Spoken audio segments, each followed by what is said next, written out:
Mr. North, um homem de sonho. Cinema no Canal 1. A rica comunidade de Rhode Island vai viver um verão diferente.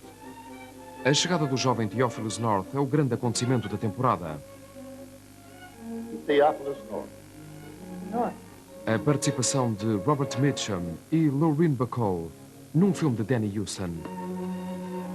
Esta quarta-feira, em lotação esgotada, Mr. North, um homem de sonho.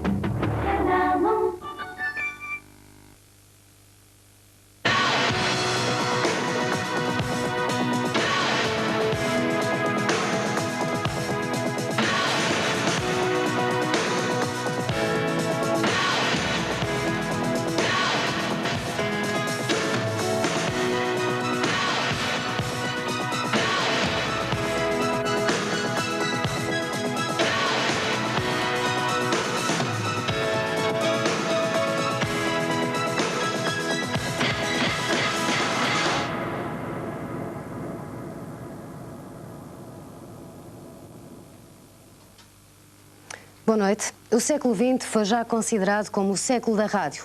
Logo desde o início, tanto políticos como militares se aperceberam do enorme poder dessa arma que é a rádio. Atravessa fronteiras e é difícil de controlar. Por isso mesmo, neste século, a rádio foi e é ainda utilizada em várias guerras e mostrou-se também sempre valiosa nos combates políticos e ideológicos. Portugal, ou mais precisamente os portugueses, usaram-na também e sobretudo num período de guerra, a Guerra do Ultramar. Usou-a o antigo regime, através da emissora nacional que controlava, e usou-a também a oposição, emitindo clandestinamente, ou quase sempre clandestinamente, de outros países. Rádio Portugal Livre e Rádio Voz da Liberdade são dois exemplos. Nos anos 60, era este o som captado em Portugal.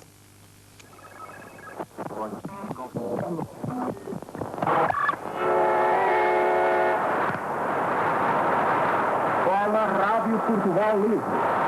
Aqui Rádio Portugal Livre, a emissora portuguesa ao serviço do povo, da democracia e da independência nacional. Apesar da vida política, o regime fascista entra numa crise política imediata. Não haja, porém, ilusões. A morte ou incapacidade definitiva de Salazar não significa por si só o fim do fascismo. Os fascistas não entregarão o poder de livre vontade.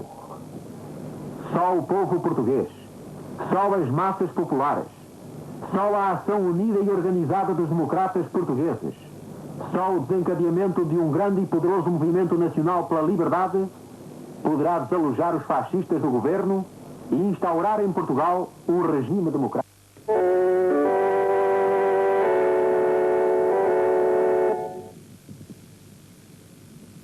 Fala Rádio Portugal Livre.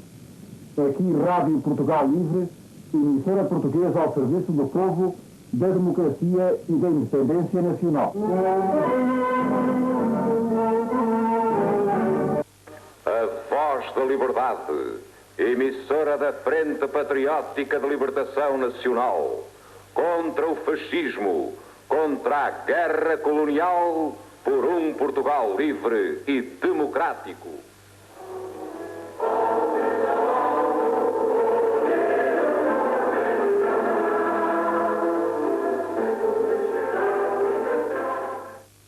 Brevemente, no dia 28 de maio, os fascistas irão comemorar 40 anos de mentira, 40 anos de sacrifício, 40 anos de traição. Essa é a festa fascista, mas não a nossa. Não é a festa do povo português. No dia 28 de maio, o povo português celebrará 40 anos de luta, 40 anos de resistência, 40 anos de desobediência. No dia 28 de maio, nós, antifascistas e democratas portugueses, vamos desobedecer mais uma vez. Sim, no dia 28 de maio, nós vamos estragar a festa. Nós vamos dizer ao ditador que estamos fartos de sacrifícios. Vamos dizer a Salazar que não queremos que a nossa pátria continue a ser governada por um assassino.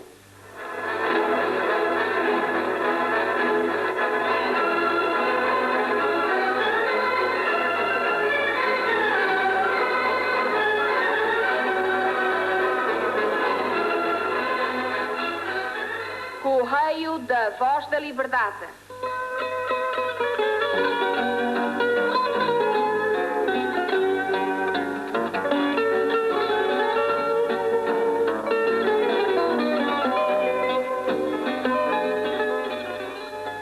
Há sempre meio, já o afirmámos em emissões anteriores, de entrar em contacto com a Voz da Liberdade. Isso é possível em Portugal e é possível no exterior. É sempre fácil escrever-nos. É sempre fácil, embora algumas vezes demorado, enviar-nos uma carta por intermédio de qualquer militante da Frente Patriótica de Libertação Nacional. Não há PIDE, não há polícias, não há guarda fiscal que impeçam que comuniquemos e que os nossos microfones levem ao povo a voz livre do povo. Levem à juventude dos campos e das fábricas, dos quartéis e das escolas, uma voz livre que os chama à resistência na dignidade, ao combate audacioso e organizado, diário, constante, contra o regime fascista. Esta nossa voz chega a Coimbra e a Lisboa, e ao Porto, e a Braga, e às aldeias transmontanas e às terras do litoral. É a voz do movimento unitário antifascista e anticolonialista. É a voz do nosso povo.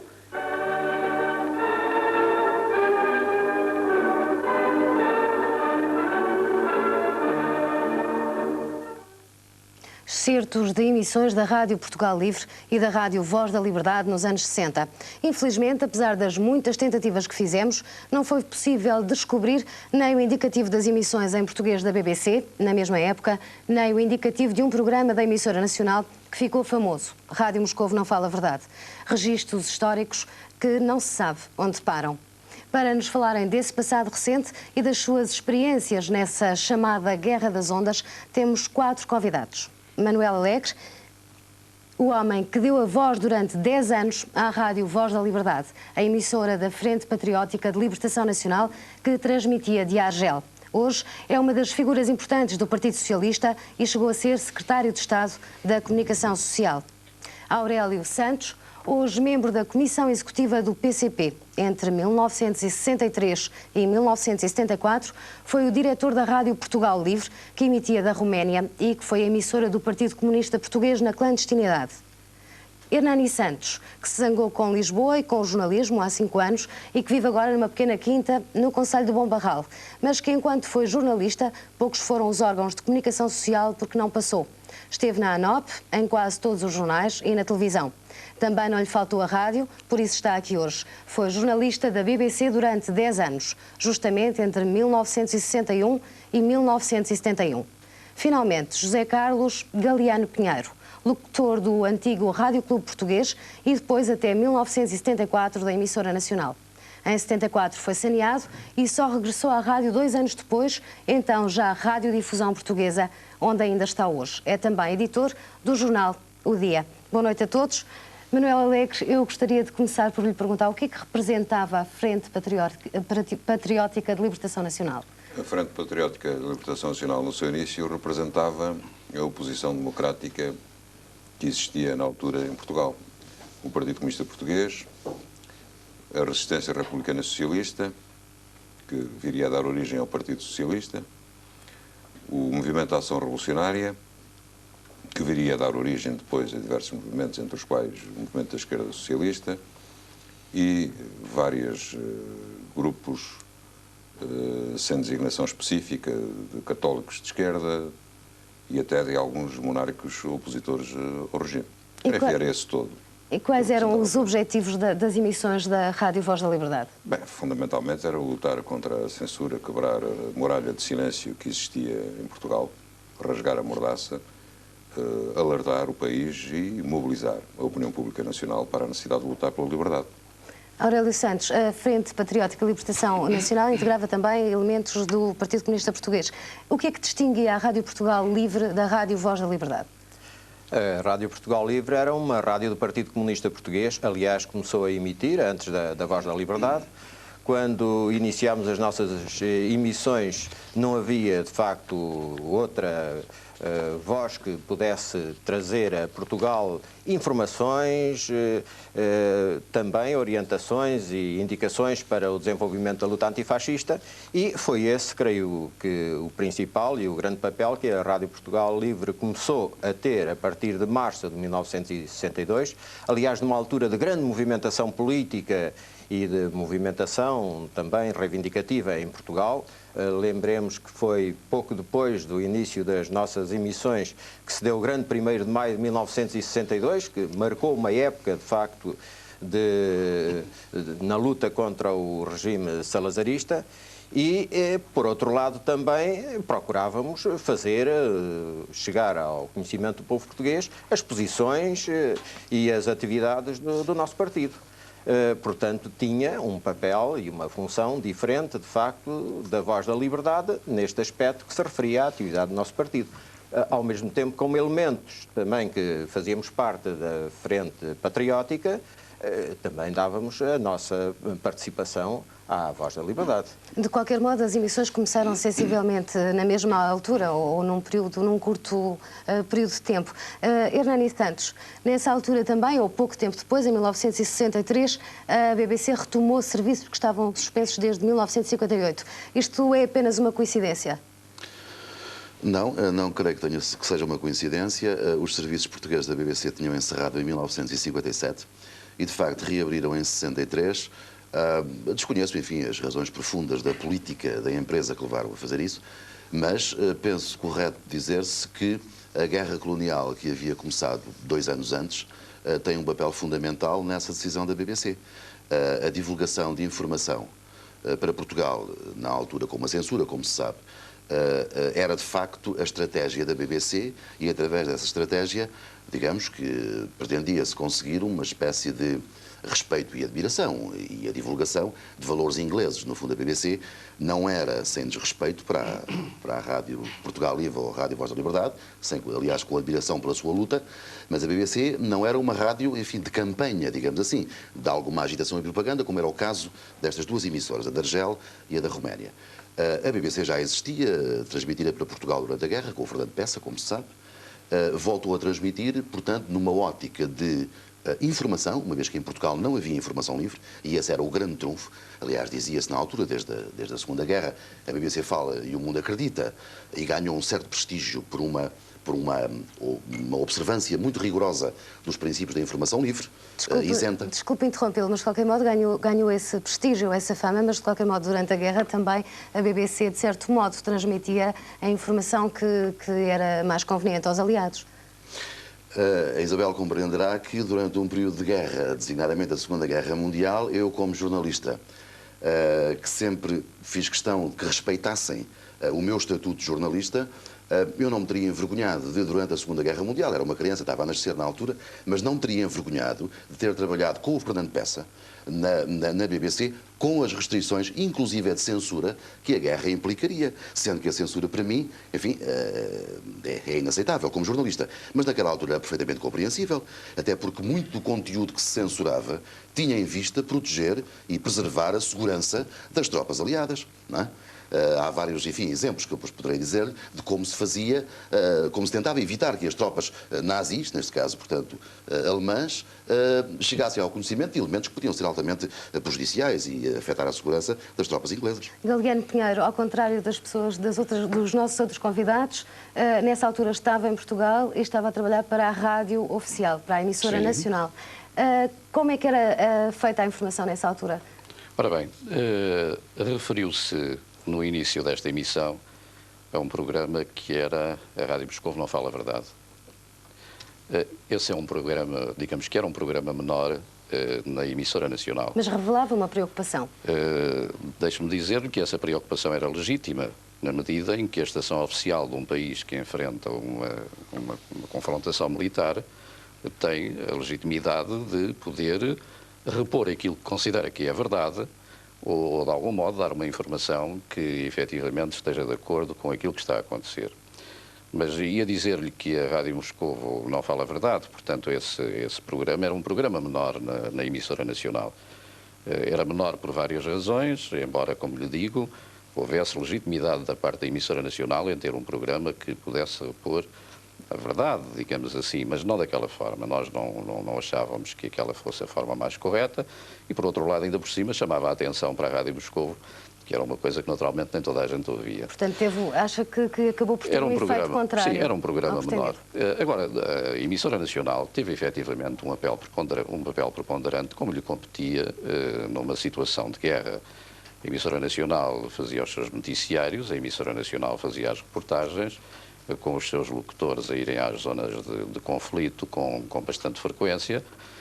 Tinha comentários sobre aquilo que acontecia e tinha, digamos que, jornalistas com grande competência a fazerem crónicas sobre os acontecimentos da guerra e sem ser da guerra, evidentemente, das coisas que aconteciam na altura. E parece-me que, como estação oficial que era, conseguiu realizar a sua missão. Mas eu já li, inclusivamente escrito por si, que foi justamente nesse período de guerra que a emissora nacional prestou o inestimável serviço de contar a verdade, de relatar o que efetivamente se passava em Angola. Isto faz pressupor, portanto, que ainda hoje acredita nessa verdade da emissora nacional. Sem dúvida. Aquilo que eu disse nessa altura, isso foi uma conferência que aconteceu no Fórum Picoas aqui há uns 2 anos, é que efetivamente no início da guerra pouco se sabia de verdade do que estava a acontecer. Nós aqui em Portugal não tínhamos ideia se as coisas estavam a correr bem, se estavam a correr mal, se havia mortes, se havia feridos, e efetivamente foram os locutores da emissora nacional que chegaram a Angola e começaram a transmitir para cá aquilo que lhes era dado ver. E o jornalista Ferreira da Costa, enfim, quer dizer, imensa gente da emissora nacional que nos trouxe aquilo que estava de facto a acontecer, porque era natural que naquela altura não se soubesse bem o que sucedia. Manuel Alegre, temos a perspectiva de que a emissora nacional ou os órgãos de comunicação social em Portugal nessa altura cumpririam essa missão? Não posso ter a mesma perspectiva, senão não teria tido a vida que tive, nem teria sido o locutor e o responsável da Voz da Liberdade. Mas acresce que, além disso, eu estive na guerra. Eu não fui ao contrário. Por vezes se diz, eu não fui um desertor, eu estive na guerra e participei até no movimento militar contra a guerra em Angola. E ouvi a emissora, quer a emissora nacional, quer a emissora oficial. Portanto, conheço a guerra por dentro. E não tenho a ideia de que, de facto, embora tenha mais presente na memória a emissora oficial de Angola, que a informação prestada pela emissora correspondesse à realidade e à verdade da guerra.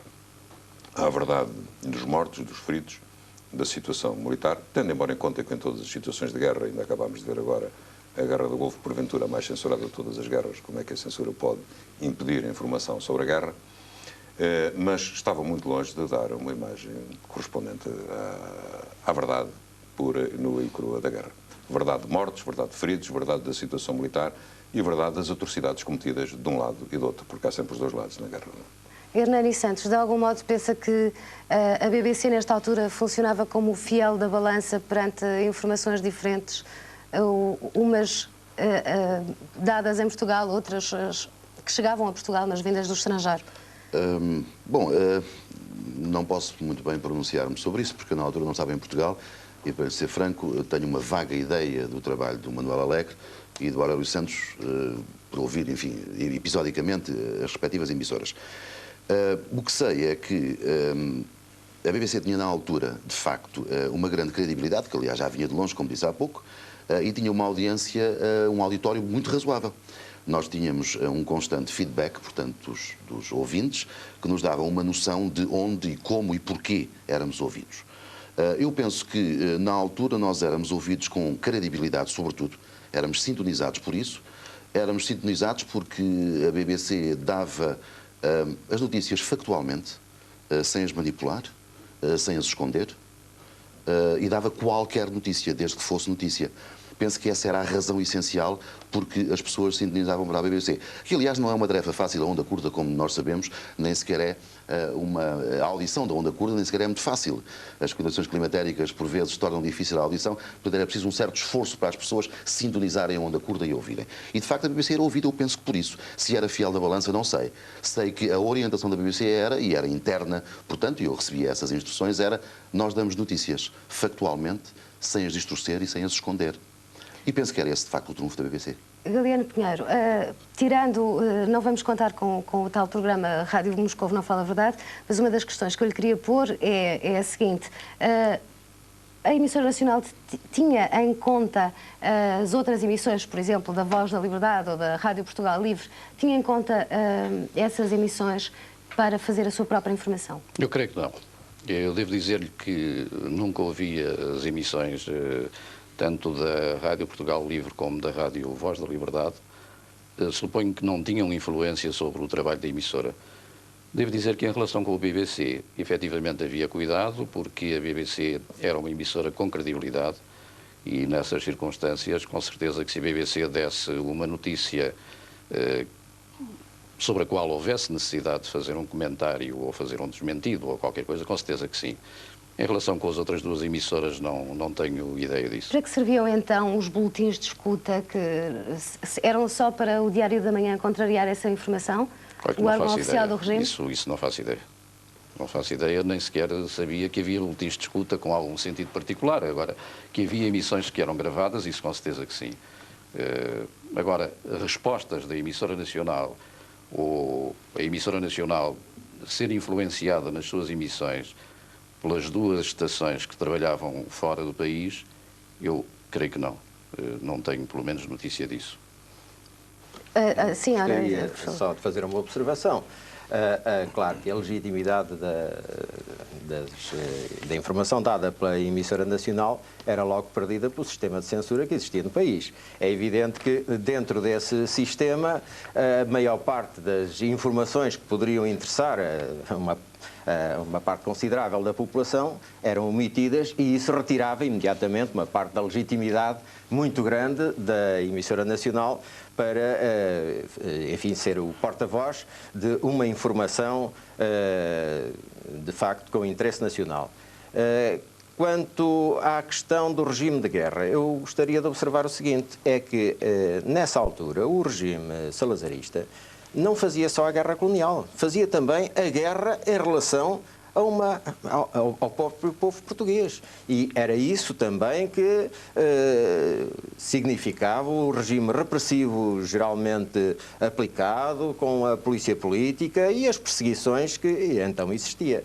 E, portanto, era isto também que dava um particular interesse às emissoras que procuravam dar uma informação que não podia chegar de outras formas ao povo português. E informação não só sobre a guerra colonial, que de facto era importante e era fundamental, mas também sobre o que se passava no próprio país, que era desconhecido a maior parte das pessoas. E aí todas as vozes eram úteis e eram importantes. Sem dúvida que nós consideramos que o papel da Rádio Portugal Livre foi importante, mas a Voz da Liberdade e as próprias informações que chegavam através da BBC eram escutadas com grande atenção pela população. Eram uma fonte que lhes trazia uma outra visão do que se passava no país. O Hernani Santos falou há pouco no eco que tinham das suas emissões, das emissões da BBC. Que eco é que efetivamente tinham a Voz da Liberdade e a Rádio Portugal? Nós convém dizer que estamos aqui a falar de emissoras diferentes. A Voz da Liberdade e a Rádio Portugal Livre eram emissoras de resistência, portanto, emissoras de combate, emissoras que lutavam contra a censura, mas tinham uma finalidade que era mobilizar o povo português para um combate político, um combate pela liberdade.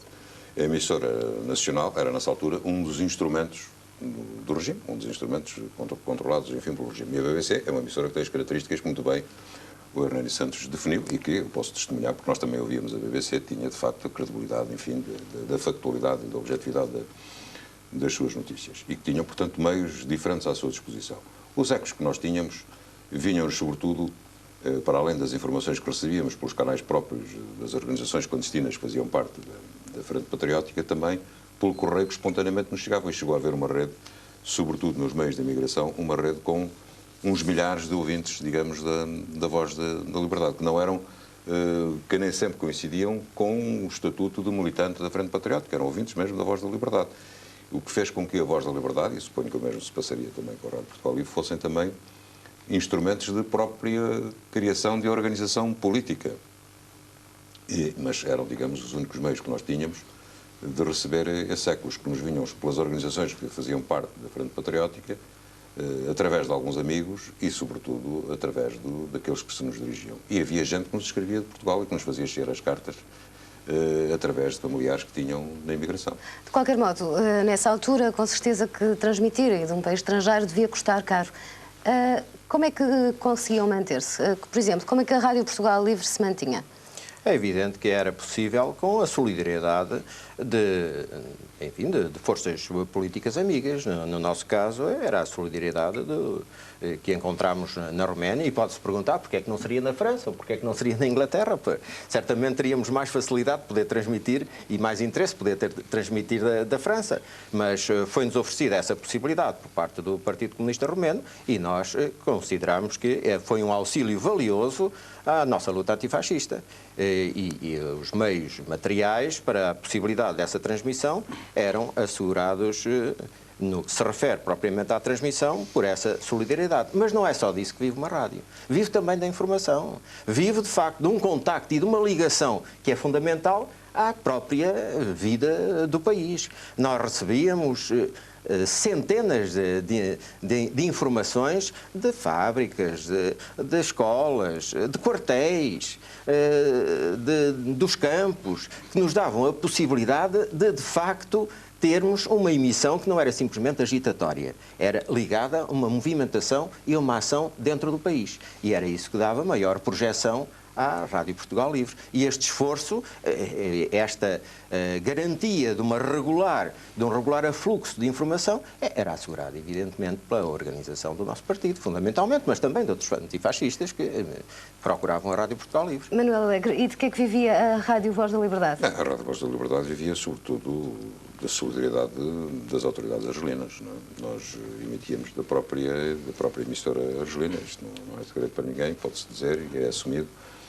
E é algo que se deve registrar porque foi algo que foi feito sem nunca qualquer pretensão de interferência, sem qualquer forma direta ou indireta de censura. E isso é uma homenagem que devemos prestar à Argélia pela solidariedade que nos manifestou e pela forma como manifestou essa solidariedade. E isso foi conseguido graças, em parte, ao prestígio que na altura tinha o general Humberto Delgado, quando era presidente da Frente Patriótica, e também ao esforço de destacados democratas portugueses, de que quero aqui salientar, em particular, o engenheiro Tito Moraes e o Dr. Fernando Pitera Santos, a quem em grande parte se deve, enfim, a instalação em Argel da Frente Patriótica e depois das emissões da Voz da Liberdade. E como é que eram tratados nesses países? Como cidadão comum ou mais bem tratados do que um cidadão comum normalmente? Éramos tratados como cidadãos comuns, embora, como se sabe, a Argélia é um país que tem uma cultura, uma religião, costumes bastante diferentes do nosso, portanto não havia uma inserção muito fácil nossa na vida comum do cidadão argelino. Mas no que respeita ao nosso trabalho e ao trabalho da Voz da Liberdade, tivemos uma solidariedade magnífica por parte dos técnicos e dos quadros da Rádio Argelina, que faziam esse trabalho também voluntariamente. Não recebiam por isso horas extraordinárias, faziam-no com dedicação e criámos até relações especiais de carinho, de amizade e de solidariedade com os técnicos que a partir de certa altura sentiam aquela emissão também como uma emissão sua, não é? Galiano Pinheiro, eu não sei se tem algum comentário a fazer. Tinha dois comentários a fazer. O primeiro refere-se ao Aurélio Santos, quando ele nos fala na Rádio Portugal Livre como uma emissão de liberdade. Enfim, não creio que efetivamente os portugueses pudessem nessa altura sentir que a sua liberdade, e está perfeitamente visível nestes últimos tempos, viesse efetivamente dos países do leste. O Manuel Alegre fez uma afirmação correta, que é o tipo de estações de rádio em que nós estávamos a trabalhar na altura. Não há dúvida nenhuma que a Rádio Portugal Livre e a Rádio Voz da Liberdade eram estações de rádio de combate, eram de guerrilha, chamemos-lhe assim. A BBC tem a credibilidade que tinha na altura, portanto, uma estação com grandes tradições, e a emissora nacional tinha que fazer, efetivamente, aquilo que fez. Vamos lá ver. Um país que está em guerra, que tem uma estação oficial a cobrir os acontecimentos, obviamente que tem que ter cuidado nas afirmações que faz. Não pode de maneira nenhuma, e isto é lógico, estar a dar, digamos que ao outro lado, informações que possam ter qualquer tipo de influência na zona de combate. Eu recordo-me perfeitamente ter assistido na Guiné a briefings de Estado-Maior, aliás, como creio que já viu isso. E eu saía dali, nunca ninguém me dizia que eu não devia transmitir determinadas informações que tinha ali adquirido. Agora, eu próprio, como profissional e como locutor da rádio oficial, obviamente que não as ia transmitir. Transmitiria aquelas que eu entendesse que não iriam prejudicar uma operação militar, que não iam pôr em perigo de vida os soldados portugueses que andavam numa guerra. Portanto, essa era a única limitação que eu tinha. Devo dizer-lhe que durante todo o período em que efetivamente prestei serviço na emissora nacional, nessa zona crítica de guerra, nunca ninguém me disse que eu não devia dizer qualquer coisa, nunca ninguém me deu um papel para ler, nem nunca ninguém me proibiu de dizer aquilo que eu efetivamente via. Havia uma seleção que eu fazia, que é uma seleção natural de um repórter que está numa zona de guerra. Isso, enfim, parece-me que é legítimo e que não se pode condenar e nem se pode chamar a isso censura, embora todos nós saibamos que nenhum profissional da informação gosta de trabalhar num regimento de censura, e a censura existia. Agora, neste caso, obviamente que era legítimo que um locutor da emissora nacional, ele próprio, assumisse essa ocultação, digamos assim, de determinados pormenores que podiam ter influência no andamento de uma guerra. Galeano Pinheiro, peço desculpa por interrompê-lo, mas a sua intervenção já suscitou aqui vários pedidos para intervir. O primeiro foi o Hernani Santos. Não, eu queria só dizer que, de facto, o que disse o Aurélio Santos e o Manuel Alegre, e agora o Zé Carlos Galeano Pinheiro, meu velho amigo, de outras lides jornalísticas, de facto, as emissoras que se formam como a Rádio Voz da Liberdade e a Rádio Portugal Livre, numa época com um objetivo político de agitação social e política concreto, não é verdade? E que depois acabam por desaparecer, como foi o caso agora, uma vez que há democracia e, portanto, a luta nesse sentido e nesse estilo já não se justifica. Pronto, são, de facto, funções muito específicas, muito concretas, que têm muito pouco a ver com a chamada guerra da onda curta, não é verdade? Que ainda hoje se processa, não é verdade? Em que, por exemplo, eu estive na BBC, eu considero que a BBC, no fundo, não era tanto uma ação de campanha e de luta política contra Portugal, sendo que informar livremente era, de certo modo, contra, enfim, ao regime de então não interessava, mas isso era uma questão que não interessava muito à Inglaterra. A BBC estava inserida numa estratégia da Inglaterra de difundir a sua cultura, os seus valores, o seu sistema político. Como a Deutsche Welle, que é a equivalente alemã da BBC inglesa, onde eu também trabalhei um ano, fazia exatamente a mesma coisa. Havia liberdade de informação, sobretudo sobre Portugal. Isto foi numa altura, curiosamente, quando a BBC deixou de ter um apelo tão grande como tinha tido durante a época salazarista-marcelista e após o 25 de Abril, portanto a informação era livre, mas há aquele período pós-25 de Abril a que se chamou de Gonçalvismo, em que a informação de facto não era livre, não era totalmente livre, e eu passei por vários jornais dessa altura, Século, Diário de Notícias, etc., onde isso era notório, e a BBC voltou de novo a ter um apelo para se saber a informação com liberdade. Nessa altura também funcionava a Deutsche Welle, onde eu, como disse, trabalhei durante um ano, e posteriormente, já nos anos 80, funcionei, aliás, como correspondente em Lisboa, da Voz da América, americana, embora em língua inglesa, para os países de língua inglesa africanos.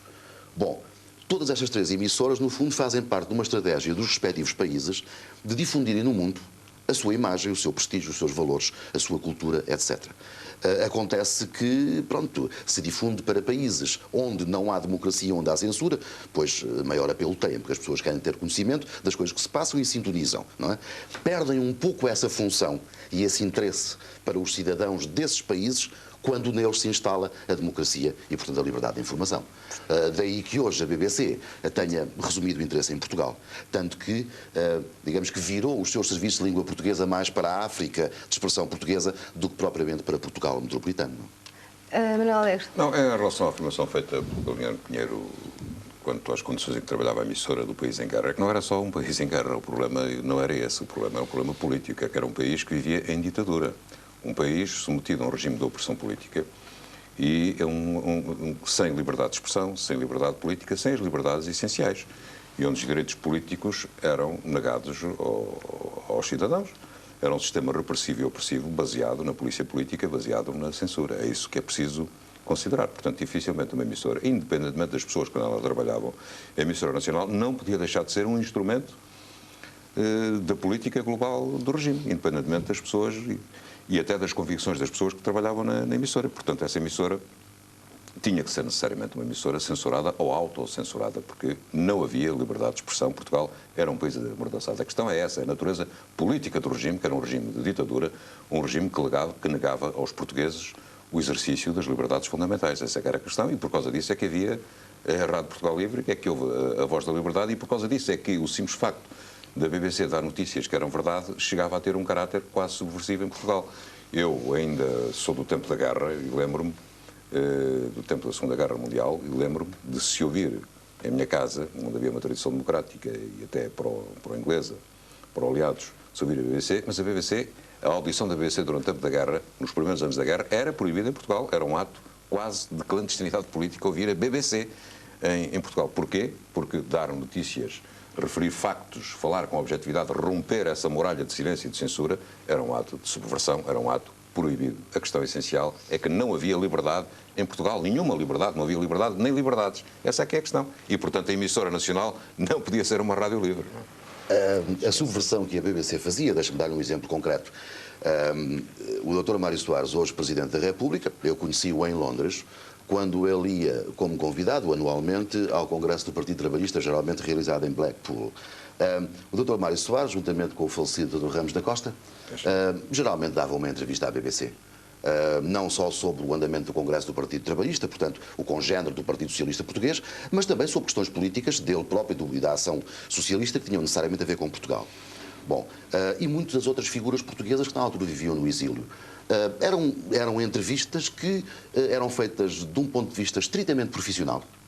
O Dr. Soares, em Londres, proibido de falar para Portugal, uma entrevista com ele era obviamente notícia, não é verdade?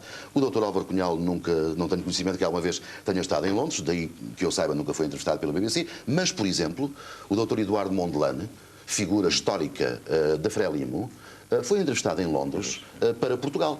Bom, mas de um ponto de vista estritamente profissional.